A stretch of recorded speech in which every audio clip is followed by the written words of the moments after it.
So looking on into your Tuesday morning, you can expect a chance for some showers early in the morning, but I expect a much better chance as we get into late morning and midday tomorrow. At the same time, the wind will continue to pick up.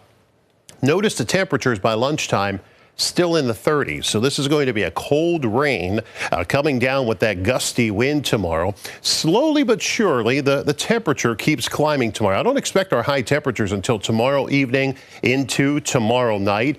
Still gusty wind, rain. There is the chance we get a rumble of thunder with those cold temperatures around. But overall, just mainly heavy gusty rain moving through. And then tomorrow night, some scattered showers try to hold on. In fact, the chance of a shower sticks in the forecast on Wednesday as well. Not expecting a lot, but a spotty shower around. The good news is it's out of here by the time we get into Thanksgiving. Temperatures tonight down to 34, mostly cloudy. Chance of a shower toward morning. Tomorrow, rain likely, windy at times, a high of 46 degrees. And then into tomorrow night and Wednesday, still a chance of a spotty shower. Thursday for Thanksgiving looks just fine. In fact, the hottest day in my next 7, 48 degrees.